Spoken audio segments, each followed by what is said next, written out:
जैसा कि हमारी कास्ट छिपा है, छिपा मीन्स छपाई करने वाले, छपाई का मतलब होता है टेबल के ऊपर छापने वाले।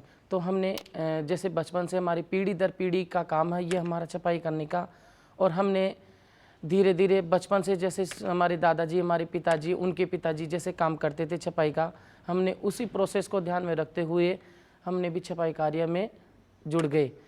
पहला प्रोसेस यहाँ से स्टार्ट होता है, जो कि कोरा कपड़ा खरीदा मार्केट में और ग्राहक की मांग के अनुसार हमने कपड़े को कट करना शुरू कर दिया।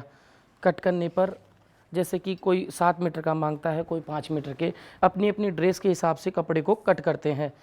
कपड़े को वहाँ कट करने के बाद में कपड़े को फोल्ड करके उस कपड़े को पानी में भिगो देते हैं।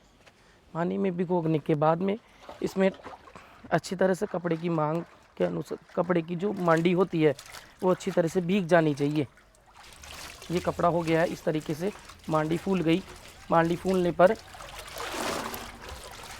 ये कपड़े को ये रख दिया और फिर दूसरे इस हाथों से दूसरे रोज़ इसके अंदर सट्टे लगाते हैं कपड़े के अंदर।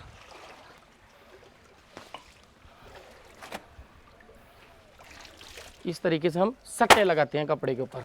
कपड़े की अच्छी तरह मांडी निकल गई। मांडी निकालने के बाद में कपड़े को पानी में जो खोल लेते हैं। धुलाई करे हुए पीस को हर्ड की डाई करते हैं। हर्ड की डाई लाल और काला छापने के लिए करते हैं। हर्ड का पेस्ट इसमें डाल करके और इसमें घोल लेते हैं। जब कपड़े को घोल करके और सूखा डिप करके निकालते हैं, सुखा देते हैं।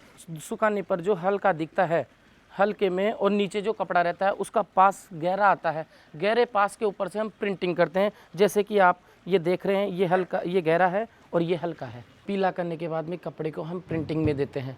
प्रिंटिंग में टेबल 5.5 मीटर लंबा होता है। 5.5 मीटर की इस भैया को मैंने कहा कि ये कपड़ा इस डिजाइन में प्रिंट करना है, तो ये प्रिंटिंग के लिए तैयार हो गया। हमारे काका जी हैं पीछे जो टेबल के ऊपर छपाई कर रहे हैं, वो लाल और काले की छपाई कर रहे हैं। छपाई करने के बाद में जो कलर फिनिश तैयार होता है वो ये आता है।